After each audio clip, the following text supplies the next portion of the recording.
रामराम मंडळी, मी तुमचा ताना जक्के आणि तुम्ही पाहत आहात ताना जक्के यूट्यूब चॅनल. मित्रांनो, महाराष्ट्राच्या राजकारणात सध्या प्रचंड हालचाली सुरू आहेत. 5 तारखेला विधान परिषदेच्या आमदारकीसाठी उमेदवारी अर्ज भरले जाणार आहेत आणि सूत्रांकडून मिळालेल्या माहितीनुसार भारतीय जनता पक्षाने 5 महत्त्वाच्या नावांची यादी जवळपास निश्चित केली आहे. यामध्ये काही जुने दिग्गज आहेत तर काही जणांचे पुनर्वसन केले जाणार आहे. आजच्या या व्हिडिओमध्ये आपण सांगली, सोलापूर आणि सातारा जिल्ह्यातील या 5 मोठ्या नेत्याबद्दल सविस्तर चर्चा करणार आहोत. व्हिडिओ शेवटपर्यंत पहा, कारण राजकारणाचं समीकरण कसं बदलणार आहे हे आज आपण उलगडणार आहोत. तर मंडळी, पहिलं नाव आहे ते म्हणजे संजय काका पाटील. घर वापसी आणि आमदारकीची संधी.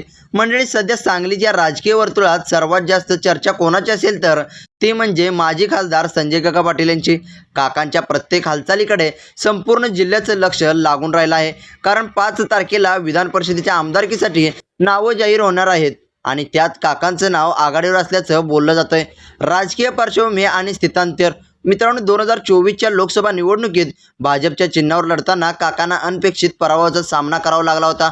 राजकारणात हार जीत होतच असते, पण त्यानंतर काकांनी घेतलेला निर्णय सर्वांना चकित करणार होता. विधानसभेच्या तोंडावर त्याने राष्ट्रवादी काँग्रेसमध्ये प्रवेश केला आणि तासगाव कवठेमहांकाळ मतदारसंघातून निवडणूक लढवली. सध्याची राजकीय स्थिती. पण मंडळी, गेल्या काही काळापासून एक गोष्ट प्रकर्षाने जाणवते, ती म्हणजे संजय काका राष्ट्रवादीपासून थोडे अंतर राखून आहेत. राष्ट्रवादीच्या मोठ्या कार्यक्रमामधील त्यांची अनुपस्थिती आणि भाजपच्या नेत्यांची असलेली त्यांची जवळीक पाहता राजकीय वर्तुळात चर्चा सुरू झाली आहे की काका आता पुन्हा एकदा स्वग्रही म्हणजेच भाजपमध्ये घर वापसी करणार आहेत. भाजपला संजय काकांची गरज का? खंबीर मराठा नेतृत्व. सांगली जिल्ह्याच्या राजकारणात भाजपची पकड मजबूत ठेवण्यासाठी एका ताकदीचा मराठा नेतृत्वाची पक्षाला मोठी गरज आहे. काकांचा स्वभाव आक्रमक आहे आणि दांडगा जनसंपर्क ही त्यांची सर्वात मोठी जमेची बाजू आहे. आणि त्यानंतर दुसरा महत्त्वाचा भाग म्हणजे संस्थात्मक ताकद. केवळ राजकारणच नाही तर जिल्हा बँकेपासून ते साखर कारखान्यापर्यंत काकांचं जे जाळं पसरलेलं आहे ते भाजपसाठी अत्यंत महत्त्वाचं आहे. अशा नेत्याला सोबत घेतल्याशिवाय जिल्ह्यात विरोधकांना तगडं आव्हान देणं कठीण आहे. राजकीय पुनर्वसन. ज्या नेत्याने जिल्ह्यात भाजप वाढवण्यासाठी मेहनत घेतली त्यांचं सन्मानपूर्वक पुनर्वसन करणं ही पक्षाची रणनीती असू शकते. म्हणूनच संजय काका पाटील यांना विधान परिषदेवर संधी देऊन भाजप त्यांना पुन्हा मुख्य प्रवाहात आणू पाहत आहे. जर काका पुन्हा भाजपमध्ये आले तर सांगलीच्या राजकारणाची समीकरणं पूर्णपणे बदलणार आहेत.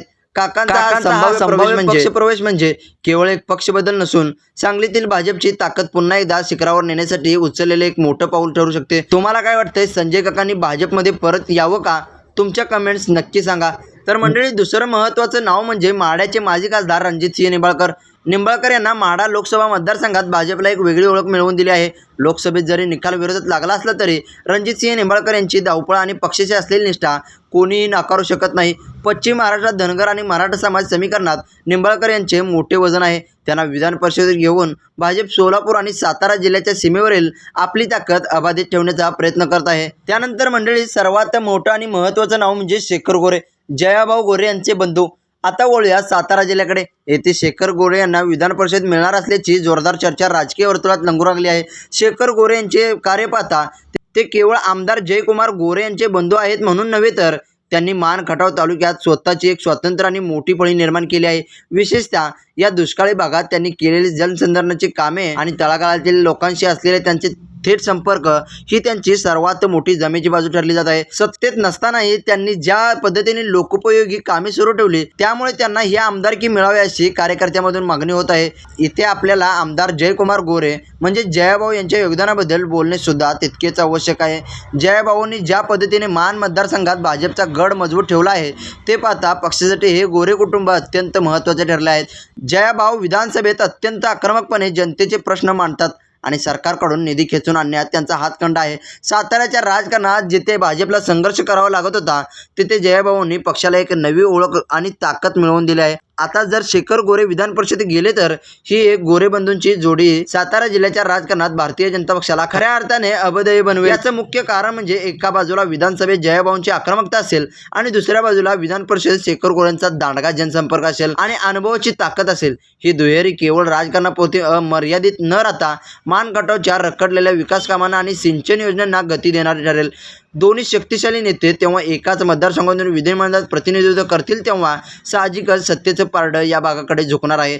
थोडक्यात सांगायचं तर शेखर गोरेंना मिळणारी आमदारकी ही मान खटावमधील भाजपच्या वर्चस्वावर शिक्कामोर्तब करणारी ठरेल आणि विरोधकांसाठी हे एक मोठं आव्हान असेल. तर मंडळी, चौथं नाव आहे राम सातपुते. सोलापूरच्या राजकारणातील एक धडाडीचं आणि आश्वासक नाव म्हणून आज त्यांच्याकडे पाहिलं जातं. राम सातपुते यांचा राजकीय प्रवास हा अत्यंत थक्क करणार आहे. त्यांनी कोणत्याही राजकीय वारशाशिवाय अत्यंत सामान्य परिस्थितीतून येत माळशिरस सारख्या महत्त्वाच्या मतदारसंघात आपला दबदबा निर्माण केला आहे. त्यांच्या कामाची पद्धत आणि पक्षाप्रती असलेली निष्ठा यामुळेच मुख्यमंत्री देवेंद्र फडणवीस यांचे अत्यंत विश्वास सहकारी म्हणून त्यांची ओळख निर्माण झाली आहे. सोलापूर जिल्ह्यात भारतीय जनता पक्षाचा संघटनात्मक विस्तार करण्यात राम सातपुते यांचा मोठा वाटा आहे. विशेषतः तरुण मतदारामध्ये त्यांची लोकप्रियता जबरदस्त आहे. सोशल मीडियापासून ते प्रत्यक्ष जमिनीवरच्या कामापर्यंत राम सातपुते नेहमीच सक्रिय असतात. गेल्या काही वर्षात त्यांना ज्या आक्रमकपणे विरोधकांना अंगावर घेतले त्यावरून पक्षातील त्यांचं वजन स्पष्टपणे दिसून येतं. सोलापूरच्या स्थानिक प्रश्नावर त्यांची असलेली पकड आणि तरुणांना संघटित करण्याची त्यांची शैली ही भाजपसाठी मोठी जमेची बाजू आहे. आता त्यांना विधान परिषदेत संधी देऊन भाजप भविष्यातील एक तरुण चेहरा म्हणून त्यांना अधिक मोठी ताकद देण्याच्या तयारीत आहे.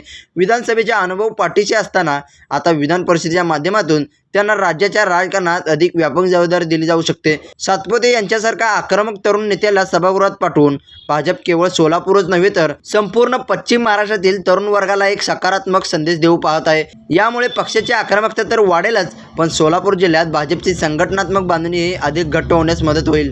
तर मंडळी, शेवटचं आणि सध्या सांगलीच्या राजकारणातलं सर्वात चर्चेतलं नाव म्हणजे ब्रह्मानंद पळकर. विधान परिषदेच्या या शर्यतीत ब्रह्मानंद पळकर यांचं नाव ज्या वेगाने समोर आलं आहे त्यामागे एक भक्कम राजकीय पार्श्वभूमी आहे. ब्रह्मानंद पळकर हे गेल्या अनेक वर्षापासून सांगलीच्या ग्रामीण भागात विशेषतः जिल्हा परिषद स्तरावर अत्यंत सक्रिय राहिले आहेत. त्यांची कामाची पद्धत जरी शांत असली तरी ते अत्यंत प्रभावी आणि नियोजित असते. कार्यकर्त्यांच्या सुखादुःखात धावून जाणारा नेता अशी त्यांची ओळख आहे. त्यांना विधान परिषदेवर संधी मिळणे म्हणजे सांगली जिल्ह्यातील भाजपच्या तळागाळातील कार्यकर्त्यांना एक हक्काचं व्यासपीठ आणि मोठं बळ मिळण्यासारखं आहे.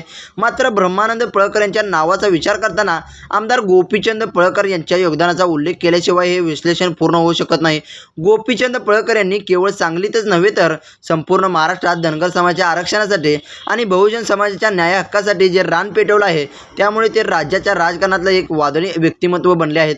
त्यांच्या आक्रमक शैलीमुळे आणि थेट भिडणाऱ्या वृत्तीमुळे भाजपला संपूर्ण राज्यात एक नवी धार मिळाली आहे. प्रस्थापितांच्या राजकारणाला आव्हान देणारा चेहरा म्हणून गोपीचंद पळकरांना आज ओळखलं जातात. आता त्यांचेच बंधू ब्रह्मानंद पळकर यांना विधान परिषदेवर पाठवून भारतीय जनता पक्ष सांगली जिल्ह्यात हा पळकर पॅटर्न अधिक मजबूत आणि व्यापक करू पाहत आहे. या रणनीतीचे दोन मुख्य पैलू आहेत. पहिला पैलू म्हणजे दुहेरी नेतृत्व. एका बाजूला गोपीचंद पळकर यांची आक्रमकता आणि राज्यव्यापी दौरा, तर दुसऱ्या बाजूला ब्रह्मानंद पळकर यांची स्थानिक पातळीवर मजबूत पकड आणि संघटनात्मक कौशल्य. ही भाऊंची जोडी सांगलीच्या राजकारणात भाजपसाठी एक अभेद्य भिंत उभी राहू शकते. त्यानंतर दुसरा पैलू म्हणजे बहुजन समाजाला संदेश. ब्रह्मानंद पळकर यांच्या माध्यमातून केवळ सांगलीत नाही तर संपूर्ण पश्चिम महाराष्ट्रातील बहुजन आणि कष्टकरी समाजाला भाजप एक मोठा संदेश देऊ पाहत आहे. सत्तेत योग्य प्रतिनिधित्व मिळाल्यास समाजाचे प्रश्न अधिक ताकदीने सुटू शकतात, हा विश्वास यातून निर्माण होणार आहे. थोडक्यात सांगायचं तर ब्रह्मानंद पळकर यांना मिळणारी ही संभाव्य आमदारकी सांगली जुन्या प्रस्थापित राजकारणाला धक्का देऊन एक नवा बहुजन पॅटर्न रुजवणारी ठरेल. यामुळे भाजपची ताकद जिल्ह्याच्या कानाकोपऱ्यात पोहोचण्यात मोठी मदत होईल. निष्कर्ष, राजकीय रणनीती आणि भविष्याची दिशा. तर मंडळी, ही होती ती 5 महत्त्वाची नावे ज्याची चर्चा सध्या भाजपच्या गोट्यात अत्यंत गांभीर्याने सुरू आहे. या 5ही नावाकडे गांभीर्याने पाहिलं तर एक गोष्ट स्पष्ट होते की भारतीय जनता पक्ष केवळ आता निवडून येण्यावर नाही तर राजकीय वर्चस्व प्रस्थापित करण्यावर भर देतोय. विश्लेषण: संजय काका पाटील यांची संभाव्य घरवापसी असो, कोरे बंधूंची मान खटावमधील अभेद्य शक्ती असो किंवा पळकर बंधूच्या माध्यमातून सांगलीतील उभा राहणारा बहुजन पॅटर्न असो, या सर्व निवडीमागे एक दूरदृष्टी आहे. राम सातपुते आणि रणजितसिंह निंबाळकर यांच्यासारख्या नेत्यांना बळ देऊन भाजपने सोलापूर आणि पश्चिम महाराष्ट्रातील आपली तरुण पळी अधिक मजबूत करण्याचा प्रयत्न केला आहे. हे केवळ विधान परिषदेचे गणित नाहीये तर येणाऱ्या काही निवडणुकांची पूर्वतयारी असल्याचं स्पष्ट दिसत आहे. ज्या नेत्यांची नावे आज आपण चर्चेली त्यांचा आपापल्या भागात दांडगा जनसंपर्क आहे. त्यांना आमदारकीच्या माध्यमातून अधिक ताकद देऊन भाजपला गाव पातळीवर आपली संघटनात्मक बांधणी अधिक घट्ट करायची आहे. सत्तेचं हे विकेंद्रीकरण आगामी काळात विरोधकांसाठी निश्चितच एक मोठं आव्हान ठरणार आहे. प्रेक्षकांसाठी आव्हान. मित्रांनो, राजकारणातील ही समीकरण तुम्हाला कशी वाटतात? या 5 नावापैकी कोणत्या नेत्यांची निवड होणं जिल्ह्याच्या आणि राज्याच्या विकासासाठी सर्वात गरजेचं आहे असं तुम्हाला वाटतं? तुमचं मत कमेंट्स बॉक्समध्ये नक्की कळवा, कारण तुमची प्रतिक्रिया आमच्यासाठी महत्त्वाची आहे. व्हिडिओ माहितीपूर्ण वाटला असेल तर नक्की लाईक करा, जास्तीत जास्त शेअर करा आणि आपल्या तानाजी अक्के यूट्यूब चॅनलला सबस्क्राईब करायला विसरू नका, जेणेकरून राजकारणातील सखोल विश्लेषण तुमच्यापर्यंत पोहोचत राहतील. तोपर्यंत जय हिंद, जय महाराष्ट्र.